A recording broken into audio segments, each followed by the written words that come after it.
Well, the DHL guy is driving away. That means only one thing for me.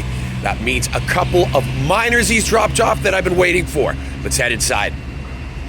Okay, we have got another couple miners here. Obviously small boxes, so you know that these are definitely not full-size ASICs. So let's get these in the other room on the table and we will crack the boxes real quick and figure out what the heck's inside of these things.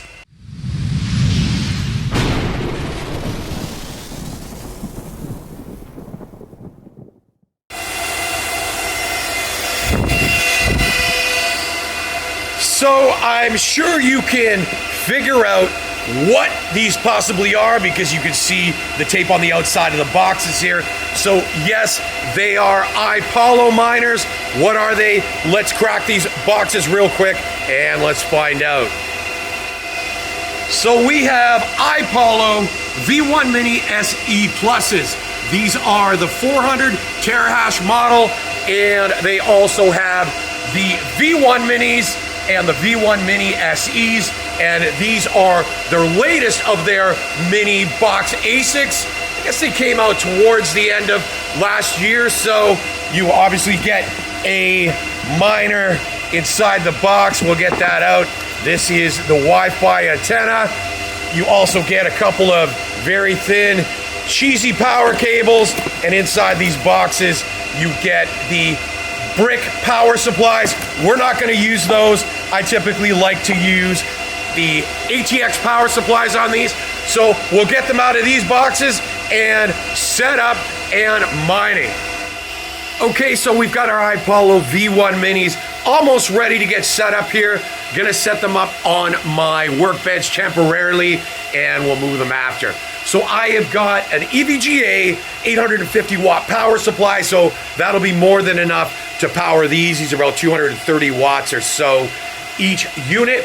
Always make sure to keep in that whole 80% rule when powering up any of your miners.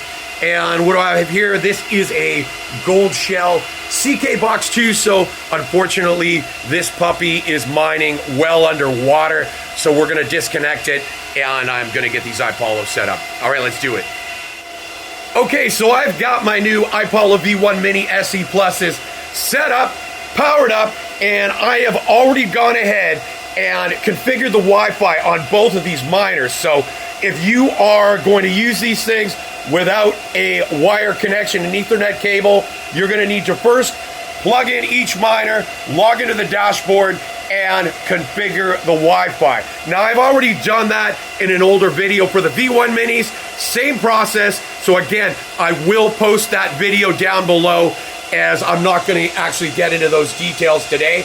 All right, so all I have to do now is get these connected to K1 Pool and we will be up in mining. So I'm over here on Ipollo's website. I'm actually on their store.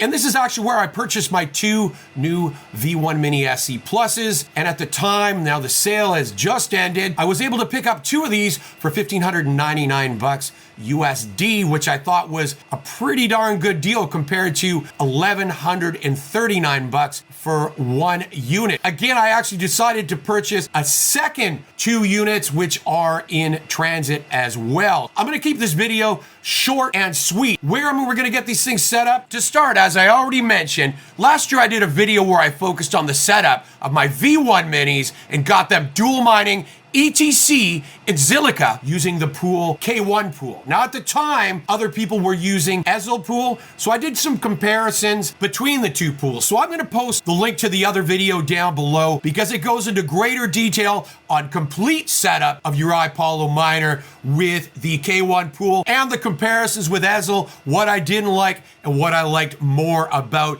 K1 Pool. To this day, my V1 Minis are still mining away on K1 Pools. Although the firmware has changed, with subsequent firmware revisions, Ipollo has been able to kind of increase the performance. And what I notice is that when your miner switches from mining Ethereum Classic to Zilliqa, it's a very short period of time that your miner is mining Zilliqa. I have noticed an increase in the hash rate. So probability has definitely increased slightly, but along the way, I have been posting updated firmware revisions.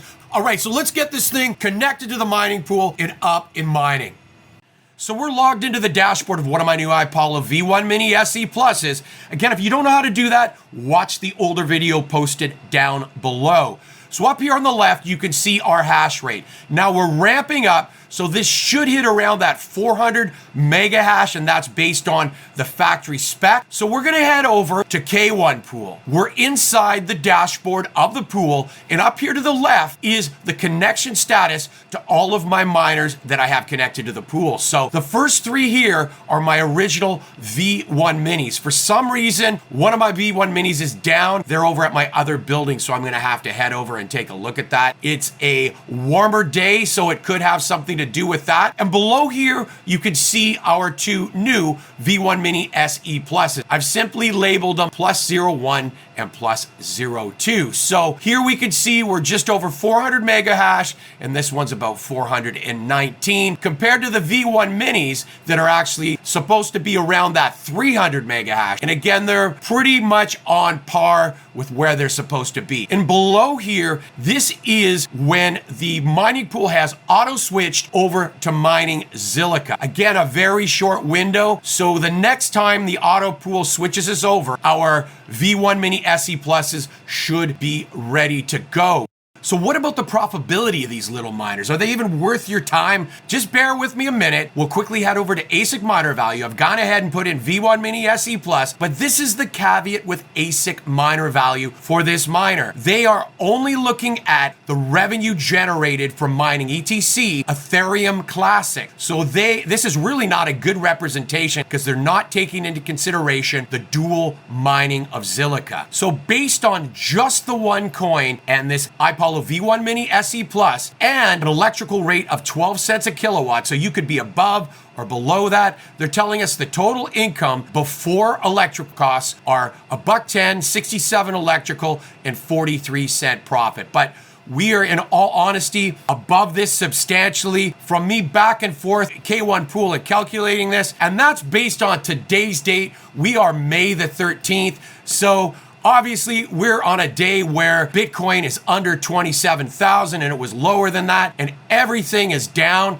So based on a date-to-day calculating profits, I'm about 18 cents in Zilliqa revenue. So we're looking at about 61 cents. Now I'm higher than this because my electrical costs are a little bit less than that. For me, I'm making about 75 cents a day per miner, so per Ipollo V1 SE Plus. So that isn't too bad. Crypto is very low at the moment, but it's been up and down. So you can count on that this is probably gonna go up and your mining profits will increase. So what are my final thoughts on these little V1 Minis and V1 Mini SE Pluses? And to add K1 Pool, this much I will say, since I purchased my original V1 Minis, I think August of last year, these little things have been rock solid, bulletproof little miners. I've had no hassle with them at all. Yeah, I'm not getting rich mining with these things, but they are still on the plus side after many months. And you know what? If crypto goes up again, and I'm sure it will, not financial advice with anything I say, so do your homework. But if you're just getting into mining, these little Ipollo miners are a great stepping stone. So